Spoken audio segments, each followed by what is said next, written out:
Hello from Chicago! So right now I'm joined in Chicago by my friend Matt Kepnes, Nomadic Matt. You've met him before. He's been on this channel. We went to Patagonia, to Scotland together. We have an e-course, The Art of Travel Vlogging. Links down below if you haven't checked that out already. So Matt's here in Chicago because he has a brand new book coming out, 10 Years a Nomad. This one. Pretty exciting. So tell us about your book. This book covers my 10 years as a nomad, hence the title, from 2006 to 2016. It really covers the emotional journey of a trip around the world, getting the travel bug, quitting your job, planning a trip, making friends, how do you make friends, relationships, living overseas, burnout, my advice and tips for other travelers, some really messed up hostel stories that are really funny to read. So like a true traveler Oh yeah. book. So I thought a really cool video would be to do 10 lessons that you learned from 10 years as a nomad. And I agreed. So here I am in Chicago. Let's do this. Travel is cheaper than you think. This is especially true in North America. We kind of grew up with a vacation culture. If you're told that once you graduate high school, you got to go to college and you got to get a job, and commercials, your neighbors, like the general cultural consciousness of travel is you work, and then... Yeah, you get 50 weeks to work for 2 weeks of vacation, but then you have to stay in a hotel, you have to go on a tour, resorts, cruises.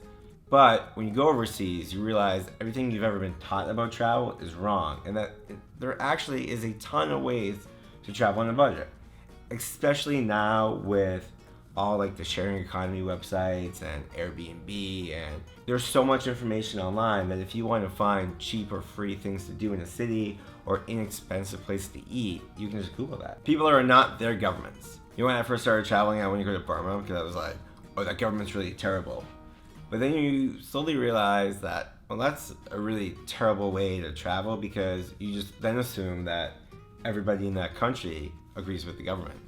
I mean, look at Trump. Lots of people don't want to come to America because of Trump, but a lot of people didn't vote for Trump. I was playing poker once in Amsterdam, and I was talking to this American guy. I was like, I always tell people I'm Canadian, because people don't like Americans. I was like, well, how would you really know if you've never introduced yourself as an American? But at the same table were two Iranians. Mm-hmm. And I was like, hey guys, this was also during the height of one of their big nuclear crisis, negotiations, and they were enriching uranium. And I said, would you ever tell people you're not from Iran? They go, no, of course not. We're not our government. And I think this kind of works both ways. If you don't become an ambassador for your country, people will assume, the people are their government. But if you don't give people a chance, then you're always going to hurt people within that country who might yearn for outside people to come in and to show their fellow citizens that this is how the world sees us, but also here are other viewpoints in the world. If you just write whole countries off because you don't like their government, you do yourself and that country a disservice, because governments are always temporary. Everyone is essentially the same. We travel because, we want to drink wine in France or eat sushi in Japan, sit on the beaches and all that jazz, and really find out, or at least I hope that you're traveling to find out how other cultures do things. But one thing you really learn is everybody is the same. And kind of the world is a little boring in the sense that, when I lived overseas, I was like, I'm living overseas. It's so much better than being home. But you know what I did every day? I woke up, put on a suit, and I commuted to my job in Bangkok. Then I commuted home. I had a lunch break. It was exciting for me because it was in Bangkok, but I had essentially the same boring lifestyle I had. Just eating a bit more Brussels sprouts. We think of the grass as always being greener on the other side. If only I could escape my town and live in Paris or London or, the Outback or wherever, or the mountains of New Zealand, life would be better. It's not. The world is essentially the same. The sense of other, people, oh, you're French, mm-hmm. you're Chinese, you're Brazilian. It sort of goes away because you realize, well, yeah, you're those nationalities, but you're still human. You know, you're not so different than everybody else. Keep track of your money. The reason why I see people go home early is because they have no idea what they're spending. You saved up all this money for like this really long trip, and then you're just gonna spend it like that. You know, everyone's like, oh, I'm spending so much money per day, I have to go home. Well, if you're spending a lot of money per day, stop spending that much money. But the only way you're gonna know that is if you have a little journal where you write down your daily expenses. Because then you can say, holy crap, I've been spending a ton of money on beer. Maybe I'll go a couple days without drinking. You know, I was just recently in New Zealand, and I saw these two girls at a hostel with a stack of receipts, and they were like writing everything down. And I was like, what you doing? They're like, oh, we're just like, you know, keeping track of our expenses so we make sure, you know, we keep our money and like don't have to go home early. And I was like, they're gonna be here for a while. Yeah, it's so easy when you first start traveling because you just have like this huge wad of money that you've saved up, and you just feel like you can do all these things. Woo! Money, dollar bills. I would also recommend visiting the expensive countries first. I know you might think like visit the cheap countries first, but get the expensive countries out of the way, because then you can really see, okay, like I get my big expenses out of the way, what's left over, and then what can I drag that out to? All your travel plans are gonna get messed up. So I love travel planning. It gives you ownership of your trip. And I still buy guidebooks. I still research the heck out of everything. You know, I'm always like, ooh, I'm gonna do this, I'm gonna do that. Like, I love planning, but you realize like, okay, every plan you make is gone. The second you land in that destination, it's screwed up because somebody's on strike. There's construction. Something's closed. You got sick. You missed the bus. Or you missed the bus timetable. Or just completely read it wrong. Yeah. The bus never comes. Never comes. You meet some people and you're like, oh, I kind of want to go hang out with them. And then boom, you're off in a new city. Even though planning is fun, you got to let go of your plans so that you just kind of go with the flow. My philosophy is that, you know, wake up, do your thing, then leave your place with 2 or 3 things on your mind to do. That's it. That gives you enough time to linger and enjoy those 2 or 3 things. And that's true of like switching between destinations too. Like if you don't like a place, leave. Like it's your trip. Do whatever the hell you want. Always plan for the unexpected. You never know what's gonna happen on the road. You can get sick, you can pop an eardrum scuba diving, you could be in an Italian town trying to get a cool picture, fall in the ocean, have Italian kids laugh at you. You could get knifed in Colombia. You can fall in a ditch in India. You can get burnt on the motor pipe in Vietnam. Things happen when you're on the road. Things happen. You should always expect that unexpected misfortune.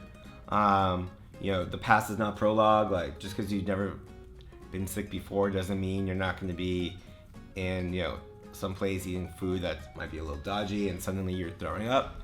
So I like to always pack a first aid kit. Nothing big. A couple of band-aids, like a Neosporin and like an anti-itch cream, as well as like some sort of stomach meds. Because you never know. It doesn't take up much weight or space in your bag, and you'll be really thankful when you need it. I'm a big fan of having a first aid kit. I always carry one. It's just come in handy so many times. Yeah, like I said, it doesn't have to be big. Just a few things go a long way. But not only have a first aid kit, always get travel insurance. Travel will make you really good at reading people's expressions. It's a really weird expression. Yeah. When you're traveling and you don't know the language, and it's hard to communicate verbally, you have to really pick up on like sort of nonverbal clues and get really good at charades, right? Food. Chicken. Bark, bark. Chicken? Yeah. Bark, bark. Toilet. Or that one. That's the other. Yeah. I once was in the Ukraine, and the hostel called me a cab to the train station. Really cheap. So I was like, sure, I'll take it. But they're like, don't walk it. It's not, kind of sketchy. So I get in the cab, assuming that they had told him where I wanted to go. And we sit there for a few minutes, and he said something in Russian, and I was like, train station. He was like, huh? And I was like, oh, okay. And I did like the thing people really do. I'm like, train station. Just say it slower and then they'll understand. And he's like, nope, still don't speak your language. Mm-hmm. So I was like, choo choo. He's like, ah, da, da, da. And I ended up at the train station. Knowing how to play charades and articulate that, but also knowing like, is that look on someone's face one of confusion, frustration, anger, happiness? Yeah. Like if someone was trying to communicate to you and in a foreign language, right? How would you react? How would you be able to help them? 90% of communication anyway is nonverbal. It's, you know, the look in people's face, body language, how they're sitting, you know, what they're doing with their hands and everything. So travel solo at least once, or for 10 years maybe. I don't know. It's really up to you, but at least once. Oranges. It took me 10 years, but might take you less time. A lot of people are really afraid to travel solo, but when you're traveling with somebody, you have somebody else to rely on. And one of the lessons I've learned about travel is that it will make you a better person, but you need to let it. And the only way you can let it is if you're by yourself. Because when you're by yourself, you have to figure out the train station. You have to go up to somebody and say, is this the right bus stop? You have to eat alone and be okay doing that. And you have to rely on your own skills. And that can be scary for people who have never really relied on their own skills. I certainly didn't. I mean, if you don't do it, you'll never know. And I also tell people that, yes, it's scary to travel by yourself, but it will make you a stronger person because it will push you outside your comfort zone. Mm-hmm. And the only way you grow as a human being is if you leave your comfort zone. Yeah, you learn a lot about yourself when you are alone with yourself in all the various travel scenarios that will happen when you are traveling. You're not like charting unknown lands. Like there is a well-traveled travel trail, no pun intended, around the world, and other people have done this before. You can do it too. Travel won't solve any of your problems. A lot of people travel, you know, to try to escape. You know, they have problems, you know, just like a bad situation. You know, they just don't feel like popular, or like they feel like if they could go travel, like feel something's like missing, or yeah, they want to escape, or there's many different reasons. People go to. You just had a bad breakup, bad family situation, but whatever baggage you have emotionally is gonna go with you anywhere in the world. You know, if you're a sad person in your home, you're gonna be a sad person in Venice. If you know you're prone to anger, you're going to be prone to anger in New Zealand. Like, you know, what travel can do is it can give you the space to really figure yourself out, because you're going to be away from all like the sources of your social anxiety, your triggers, and that baggage. I left in part because like I really just didn't feel comfortable in my own skin in Boston, and I really wanted to be cool. Like I didn't really feel cool, you know, and it kind of made me like socially anxious and awkward. Like I want to go talk to girls, I want to like introduce myself to people, I want to just hide in the corner.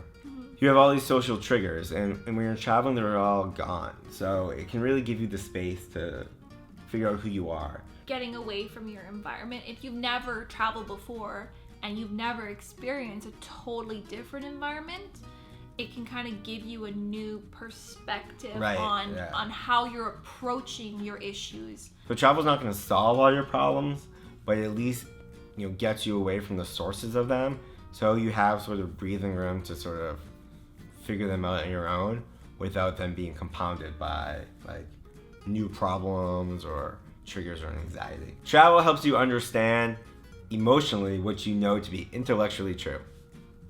Wait, what? Right. This is a new one I've been ruminating about, so it's confusing, and I will explain. When you travel, you get to experience firsthand all the things you've read about. It's one thing to read a book and say, okay, poverty exists. Or see an Instagram photo and... Yeah.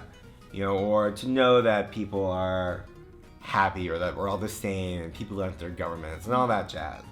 But when you're in the middle of Africa, seeing people like, pan mine for gold, live in a house that has no ventilation, people with like no shoes, and you really see poverty. You understand, oh, poverty really does exist, and I am really privileged in my lifestyle to be able to travel around the world. When you go overseas and you see people commuting, 9 to 5 in multiple countries wearing suits and stuff, you realize, the rhythm of life is the same. It's sort of like in Good Will Hunting when Robin Williams' character is talking about Damon's character Will, and he goes, Will, you've read all these books, you could describe to me in detail, the Vatican, in St. Paul's Cathedral and all that, but you've never been there. You don't know what it feels like to walk around, to experience it, to smell it. And so, unless you traveled, all those books you read, the movies you watch, the news you listen to, it really doesn't matter because, you get it in your head, but you don't get it in your heart. And it's until you experience something firsthand, you're not going to get a deep understanding of it. That is why travel is so important, because you will never really know the world on a deep, connected, fundamental level unless you get out of your house. Those are some amazing life lessons. Thank you, I hope you guys have enjoyed this. If you want to hear more of Matt's stories, his lessons, his tips, go check out his brand new book. Go buy it. It's on sale right now. Everywhere books are sold, really. Amazon, Barnes & Noble, Indigo. There's chapters. Indigo. Yep. Independent booksellers, which you should go to first. Kindle, it's all there. Anywhere you want.